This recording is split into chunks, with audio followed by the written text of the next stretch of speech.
Hello, everybody, and welcome to the Human Echoes rundown for Monster Trucks. It's here. We finally saw it. It finally actually came out in theaters.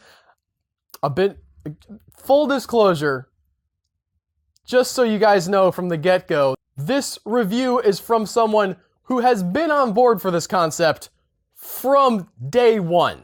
From the moment that I heard they're making a Monster Trucks movie where the monsters are actually in the trucks. And I saw that trailer and it blew my mind.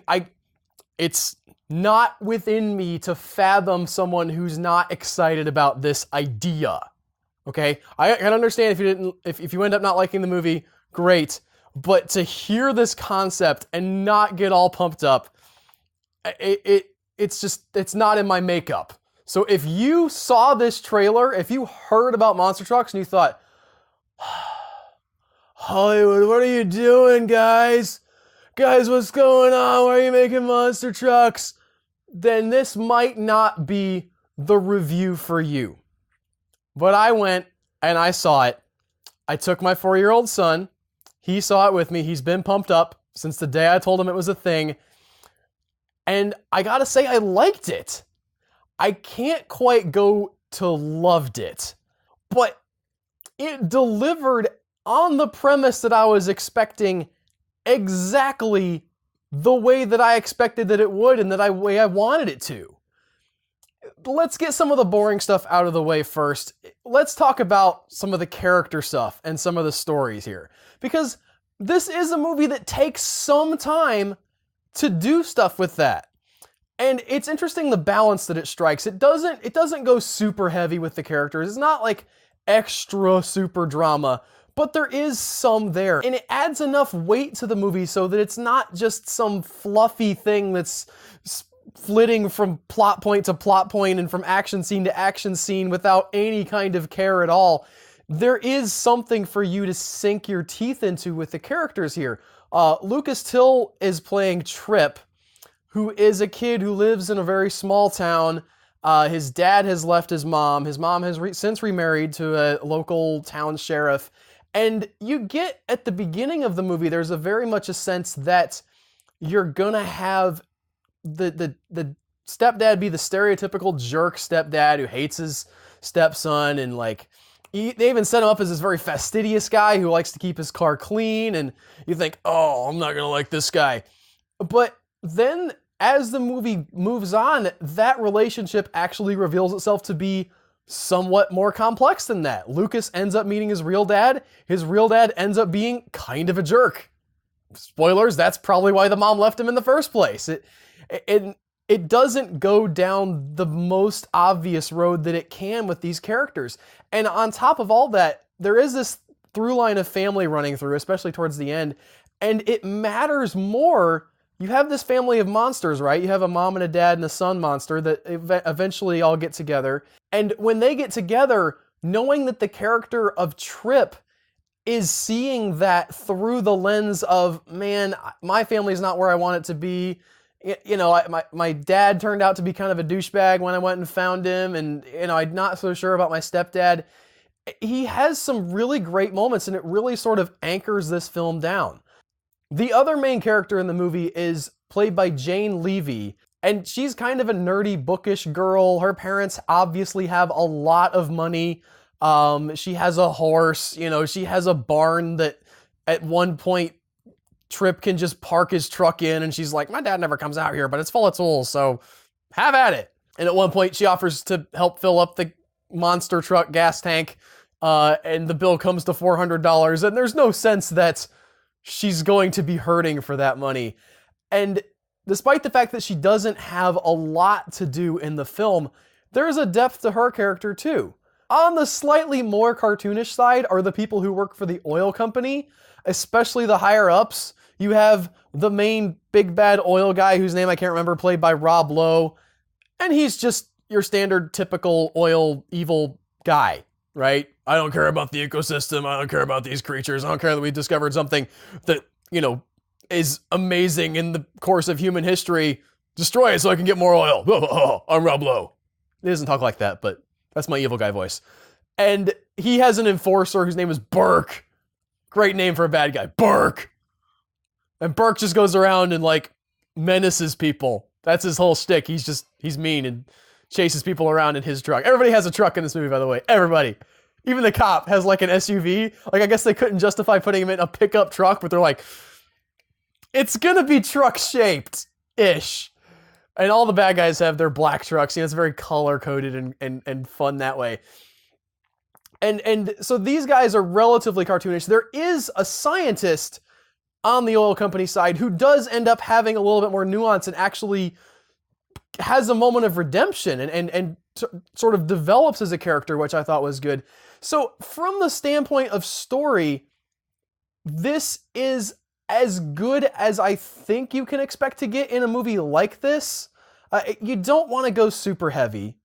And there are definitely moments when they cut out certain connective tissue. There are characters that are definitely, I would say, underserved, but I think that they didn't, if there was more of these characters, there's a friend, quote unquote friend of Tripp's, whose dad owns a car dealership, and he is there purely so at the end of the movie they can have a workshop to run out of at one point. He does nothing in the film, but you're not watching the film thinking, man, I wish there was more of that redheaded kid. Like, where's his story? The movie understands that if you're in the theater to see Monster Trucks, you saw the trailer, you saw the awesome poster, you're here to see some monster truck action. And it does not do that to the exclusion of everything else, but it very heavily weights a lot of the storytelling beats to get you to the monster truck action. There's a moment at the beginning where you're going along and you feel like they must have skipped a scene here. Like, we've jumped from the monsters have escaped from the oil well where they've had their habitat punctured to they've got two of them in a tank and one of them's on the loose, and we didn't see that happen. But you can really feel the movie saying, no, it's okay. Trust us. Let's just get to the monster truck stuff. And when they get there, it's amazing. It's the best. It's everything that I hope that you wanted. It's everything that I wanted out of this movie. The truck and the monster itself. The monster itself is amazingly rendered. It looks gorgeous. It reminds me of, and this is a weird reference to make, but the tentacle monsters from Grabbers, the really bizarre Irish film where the plot is that the aliens that have tentacles can't kill you if you get drunk. If you haven't seen it, trust me, it's better than it sounds. And the monsters looked way better than you're expecting, and these monsters even look better than that. They had personality. Creech in particular is such a great mix of, hey, he's lovable, he's cute, he's basically a smiley face with tentacles, but when he wants to be mean, he opens his mouth, all these teeth come out. Raw! Great design for that monster. I mean, design-wise, it's just a squid, right? It's a land squid. They even call it a land squid. But it works. It works so well. And once Creech gets into the truck and starts driving around, all that stuff is amazing. They do some really cool things with that concept because he's not just the engine, although that is also the case, but he can also like stick his tentacles out and climb up on things and like move the truck around and jump out of it and climb back in. And the way that they work with that concept is really cool. The way that they establish the powers of the monster, where he has these little cilia on his legs that can grip their drive shaft and turn it really fast. Visually and explanation-wise, you don't get bogged down in that, but it doesn't feel like it just comes out of nowhere. They like establish it, they show you how it works, and then someone says, this is how it works. And later on, when the mom and dad show up, there's some stuff about like how they've got a hive mind, and we've established that once, and then we like hit it again, just so you know, it does, yes, the plot has explained how they know how to do these things, because Creech knows how to do these things. Let's not get bogged down, but we do have a logical chain here. And the movie, for the most part, follows that. The concept is silly, but thinking about it like a superhero movie, right? If you can accept that Spider-Man can fling webs and climb up walls, then you can accept that these guys can be inside of a truck moving it around. They do a really good job of showing all that stuff. And it was exactly what I wanted it to be. The special effects, again, just overall are really great. The only time where I felt like that they were breaking down was really towards the very end, when you have some, I would say, more cartoonish action happen, and it looked, the physics of how the trucks were moving was unrealistic. And I know that you could complain, but I think that could have been done a little bit better. There's just a little bit too much bounce and flying around, and it would have been nice to have a little bit more weight in a couple of those shots. But that's a nitpick in a movie that I thought really did almost everything else well. It's a good kids movie. It's from Chris Wedge, director of the original Ice Age, and I feel very similar. I like this better than I like Ice Age, but I feel somewhat the same in that he's a really solid storyteller that I don't necessarily love, but I feel like that first Ice Age was really the best of the bunch that I've seen. They went kind of downhill with it, but that first Ice Age had heart, and it had, the right amount of grounding with the right amount of slapstick and the right amount of humor, and this is just like that all over again. Yes, it's silly. Yes, the concept is ridiculous. Yes, you do have to be about 4 years old to really fully buy into it.